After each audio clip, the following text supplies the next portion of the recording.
আচ্ছা, আমি জানতে চাচ্ছিলাম যে এই পৃথিবীতে মুসলমানদের অবদানটা কেমন আছে এবং অন্যান্য ধর্মীদের অবদান কেমন আছে?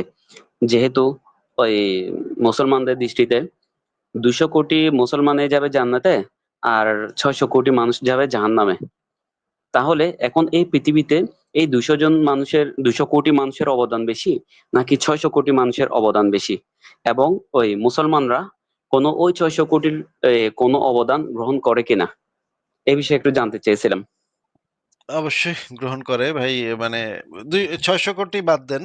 শুধুমাত্র যদি ইহুদিদের সাথেই কম্পেয়ার করেন, সারা পৃথিবীতে ইহুদি আছে 100 জন মুসলমানের বিপরীতে একজন ইহুদি আছে। মানে 100 ভাগের 1 ভাগ ইহুদি আছে। শুধুমাত্র যদি ইহুদিদের হিসাবটাই করেন, তাহলে দেখা যাবে গত 100 বছরে ইহুদির নোবেল পুরস্কার প্রাপ্তির সংখ্যা হইতেছে, মানে নোবেল পুরস্কার বলতে আমি বোঝাচ্ছি যে জ্ঞান, বিজ্ঞানে, আহ মেডিকেল সায়েন্সে ইত্যাদি জায়গাতে ইহুদিদের অবদান, সেটা আমি বোঝাচ্ছি যে গত 100 বছরে ইহুদিদের মধ্যে নোবেল পুরস্কার প্রাপ্তির সংখ্যা 250-র বেশি। আর মুসলমানদের মধ্যে নোবেল পুরস্কার পাওয়ার সংখ্যা হচ্ছে 12 জন, না যেন 14 জন। হ্যাঁ, এই 14 জনের ভিতরে আবার ম্যাক্সিমামই ইসলামে আসলে বিশ্বাসই করে না এরা। যেমন নাগিব মাহফুজ, সে ছিল একজন নাস্তিক। আসলে নামে মুসলমান, কিন্তু সে হ্যাঁ। ছিল আসলে একজন নাস্তিক। তার মানে হচ্ছে মুসলমানরা আসলে গত 100 বছরে পৃথিবীর কি কি অবদান রাখছে সেটা খুঁজে পাওয়াটা একটু মুশকিল। তবে তারা জিহাদ টিহাদ ভালোই করছে গত 100 বছরে। কাফের টাফের তারা ভালোই মারছে। বোমাবাজি এগুলাতে তারা ভালো অবদান রেখেছে, এটা বলতে পারি। তো এখন দেখা যাচ্ছে ওদেরকে জাহান্নামীও বলে, আবার ওদের সবকিছু তো গ্রহণ করে। এটা কোন ধরনের? এটা একটা স্ববিরোধী কথা না? এটা বোঝার জন্য কোরআন হাদিস তো আর মুখস্থ করতে হয় না, বুঝতে হয় না। এটা তো মানুষ একটা কমন সেন্স থাকলেই যথেষ্ট। না, তারা বলে যে কাফেরদের থেকে জিনিসপত্র গ্রহণ করা যাবে। যেমন মক্কা শরীফ, কাবা শরীফ তো কাফেররাই বানাইছিল। সেটাকে তো মোহাম্মদ দখল করছে না? দখল তো করছেই। তো কাফেররা এগুলো বানাইছে তো আল্লাহর হ্যাঁ। পৃথিবীতেই। এইজন্য মুসলমানদের এটা হচ্ছে গিয়ে অধিকার, যে কাফেরদের জিনিস তারা পারলে দখল করে নিবে, আর না দখল করতে না পারলে হাত পা পাইতা ভিক্ষা নিবে। ভিক্ষা নিয়ে তারা ওইটা ইউজ করবে। এটা ইসলামের আকীদাও এটা। মোহাম্মদ নিজেও এটা করছে ভাই। এটা ইসলামের আকীদা, যে কাফেরদের থেকে সাহায্য সহযোগিতা নিয়ে তারপরে কাফেরদের বিরুদ্ধে জিহাদ করা। আমি ভাই একজন হাফেজে কোরআন, আমি আলেমও। কিন্তু ওই আমার যখন আমি ক্লাস 7-এ ছিলাম তখন থেকে আমি এই ধরনের কিছু প্রশ্ন করলে আর শিক্ষকদের উত্তরটা ভিন্ন রকম ছিল, তখন আর ভয় করতাম না।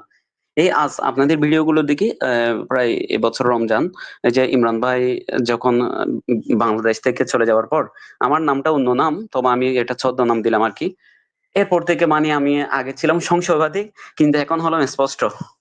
এই যে আপনাদের সাথে যুক্ত হচ্ছি, আমি ওই 2-4 দিন আগে একটা নতুন মোবাইল নিয়েছি, এরপর থেকে যুক্ত হলাম আর কি। এখন দ্বিতীয়বারের মতো যুক্ত হলাম। তবে পরশুদিন খুবই যুক্ত ভালো, হয়েছিলাম, কিন্তু খুবই তেমন ভালো। কোনো আপনি কথাবার্তা বলিনি। আপনি চাইলে আরো ভালো বেশি বেশি যুক্ত হতে পারেন। আপনার পরিচয় গোপন রেখে আপনি এই কথাগুলো বলতে পারেন। কিন্তু আপনি যে বললেন যে আপনি একজন কোরআনের হাফেজ এবং আলেম, আপনি কি আমাদেরকে একটা সূরা তিলাওয়াত করে শোনাতে পারবেন? সূরা তিলাওয়াত করে শোনাবো? আচ্ছা। মানে এটা আপনাকে আউযু বলছি এই বিল্লাহি কারণে মিনাশ ভাই। শাইতানির রাজিম। আচ্ছা, হ্যাঁ। আচ্ছা, এক সেকেন্ড, জি। সরি। আপনাকে এটা জিজ্ঞেস করছি এই কারণে আচ্ছা। যে অনেকে মনে করে কি যে আমরা বোধহয় বাড়া করে নিয়ে আসছি, বা হিন্দু কেউ আসছে সে এসে এইগুলা হ্যাঁ। বলতেছে। এই কারণে আপনাকে বলতে বলছি। যদি আপনি চান তাহলে বলতে একটা সূরা শোনাইতে পারেন। না ভাই, আমি শুধু ওই ইয়ানা হাফেজে কোরআন অতটুকু না, আমি শিক্ষকও ছিলাম। আর তাছাড়া ওই আমি যেদিন এমনকি আমি সুদকে এমন ভাবে ঘৃণা করতাম, যে কারণ ফাইলাম তাফআলু ফাযানু বিহারবিন মিনাল্লাহি ওয়া রাসূলি, তোমরা যদি এর থেকে বিরত না থাকো, তাহলে আল্লাহ এবং রসুলের পক্ষ থেকে তোমরা যুদ্ধের ঘোষণা শুনে নাও। এটা কি ধরনের কথা? তাহলে আমি কিভাবে যে ভয় পেতাম সুদকে। তো যেদিন আমি এই, কারো কাছে কোনো ধরনের আশ্রয় পেলাম না, সেদিন আমি গেলাম এনজিওর কাছে। ওই দিন থেকে আমি নামাজ বাদ দিয়েছি। যেহেতু আমার শরীরে তো একটা হারাম কিছু ঢুকেছে, তাহলে পবিত্রতা হচ্ছে প্রথম শর্ত। এবাদতের জন্য প্রথম শর্ত হচ্ছে পবিত্রতা। তাহলে পবিত্রতা যদি আমার শরীরে না থাকে, আমি নামাজ পড়লে কি হবে? তখন থেকে আমি নামাজ ছেড়ে দিয়েছি। আমি আর কোনো নামাজও পড়াতাম না। আমি ইমামতিও ছেড়ে দিয়েছি। হ্যাঁ, আচ্ছা, আচ্ছা। তো আমি ছিলাম ঐরকম। কিন্তু আমার কিন্তু সংশয় লেগেই ছিল।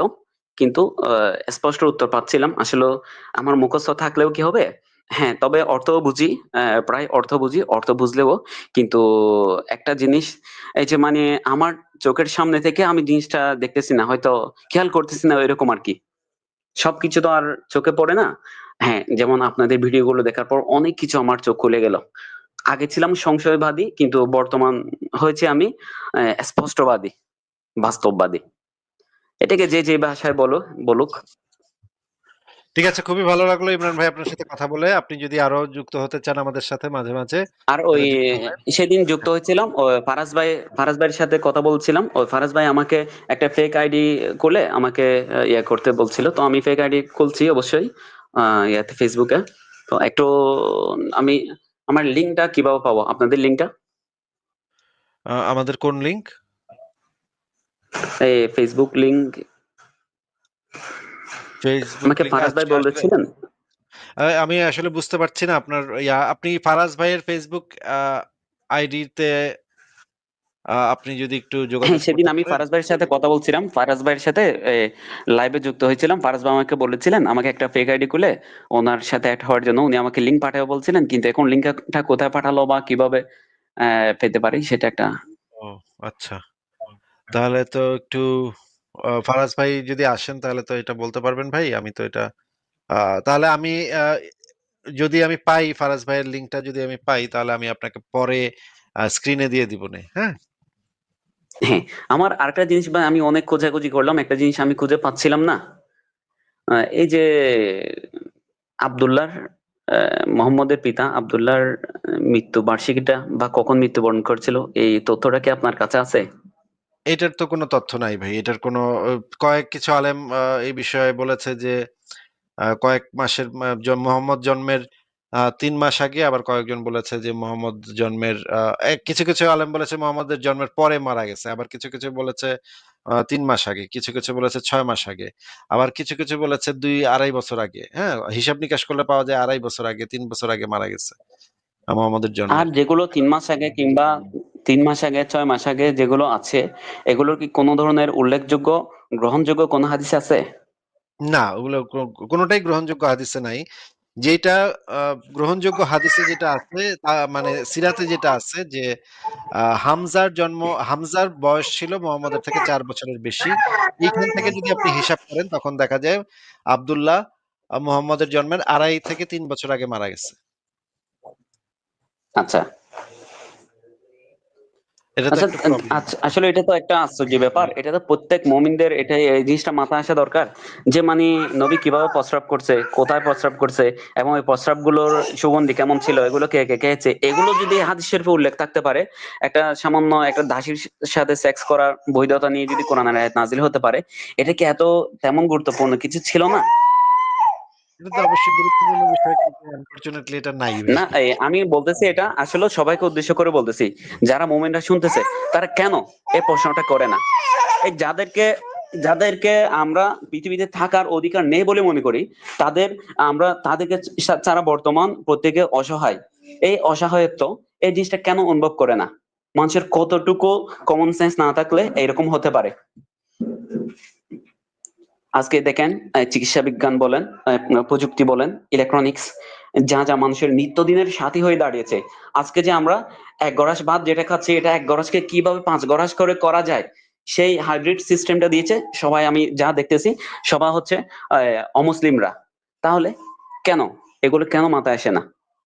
আমার উদ্দেশ্য হচ্ছে এটা মুমিনদেরকে উদ্দেশ্য করে এই কথাগুলো বলতেছি। কেন ভাই আপনার বাস্তবতা কেন চিন্তা করতেছেন না? আজকে ওদের অবদান যদি না থাকতো, যেখানে ১ কেজি ধান উৎপাদন হতো, আজকে বিজ্ঞানের সাহায্যে, বিজ্ঞানের অবদানে আজকে ১ কেজির জায়গায় ৫ কেজি উৎপাদন হচ্ছে।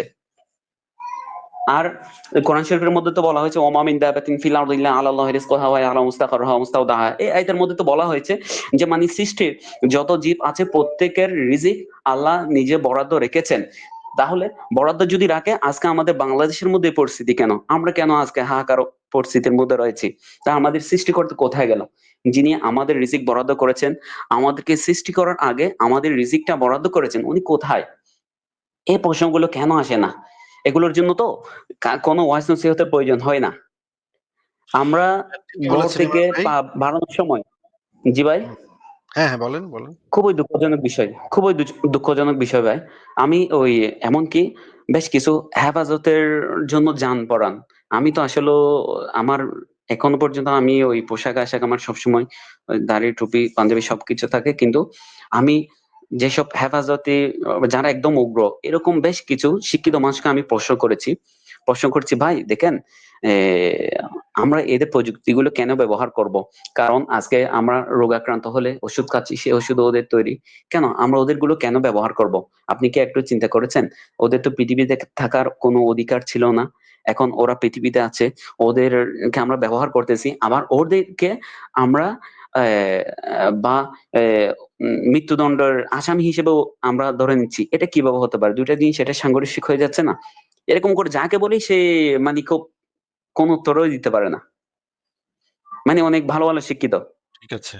ঠিক আছে ভাই, আপনার যাক সাথে কথা বলে খুব খুবই ভালো দুঃখজনক লাগলো। বিষয় ভাই। ইমরান ভাই, আরো আপনি কথা হবে। আবারও আমাদের সাথে যুক্ত হয়েন, কথা হবে আরো। আর আপনি আমাকে একটা মেইল করেন, তখন আপনার সাথে আরো বিস্তারিত জি। আলোচনা করব। ঠিক আছে? ভালো থাকেন তাহলে।